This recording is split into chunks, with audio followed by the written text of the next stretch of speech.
ఇప్పుడు మీ తాన ఓ 100 రూపాయలు ఉన్నాయనుకోర్రి, ఎవరన్నా సాయం అడిగితే ఓ 5-10 రూపాయలు ఇస్తుండొచ్చురు. మేము కష్టపడి సంపాదించినాయి దానం చేస్తానుకా అనేటోళ్ళు సుతా ఉంటారు. వాళ్ళని పక్కకు పెట్టుర్రు కానీ కొందరు అట్లా కాదు, వాళ్ళ తన ఉన్నా లేకున్నా ఏరటోళ్లకు ఆసరైతుంటారు. ఈ రోజుల్లో అసంటోళ్ళు ఏడున్నారు అంటారేమో, ఓ అక్కని చూపిస్తాం చూడుర్రీ. అన్నకు ట్రైసైకిల్ కొనిచ్చింది ఏ లీడరో పార్టో సర్కారోల్లో కాదుల్లా, వెనకాల కూకున్న అక్కే ఆసరైంది. ఖమ్మం జిల్లా పెనుబల్లిలో ఉండే అన్న 5 నెలల కిందట రైలెక్కబోయి పడితే ఓ కాలు పురాగా తీసేసిండ్రట. అప్పటి సంది ఇంటి పట్టునే ఉండుకుంటా ఎటు పోవాలన్నా షాన్ అవస్థలు పడుతుంటే ముచ్చట తెలిసి 12,000 పెట్టి ట్రైసైకిల్ కొనిచ్చిందన్నట్టు. అక్క సుత దివ్యాంగురాలే, పేరు అన్నపూర్ణ.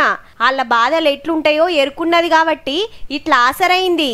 ఏంటమ్మా ప్రాబ్లం అని అడిగారు. స్కూల్కి వెళ్ళట్లేదని అడిగితే ఇట్లా ఇబ్బంది ఉంది మేడం అని చెప్పాను. తను పై అధికారులకు ఫోన్ చేసి ట్రైసైకిల్ ఒక వారం రోజుల్లో ఇంటికి పంపించడం జరిగింది. నేను స్కూల్కి వెళ్ళి చదువుకొని ఒక ఆఫీసర్ మేడం సాయం చేస్తే ఈ స్కూల్ కు పోయి డిగ్రీ దాకా చదువుకొని ఇప్పుడు ఓ ప్రైవేట్ కొలువు చేస్తుంది. ఈ ఒక్కనికే కాదుల్లో ఓ ట్రస్ట్ పెట్టి ఇప్పటికే 10 మందికి ట్రైసైకిళ్లు 13 మందికి వీల్ చైర్లు వంచింది. నా లెక్క ఎవ్వరు రంది పడొద్దని తోటోళ్లకు శాతనైన కాడికి సాయం చేస్తుందన్నట్టు. ఎవరినెవరు పట్టించుకొని ఈ కాలంలో తోటి దివ్యాంగులకు ఆసరైతున్నవంటే అన్నపూర్ణక్క నువ్వు గిరేటక్క.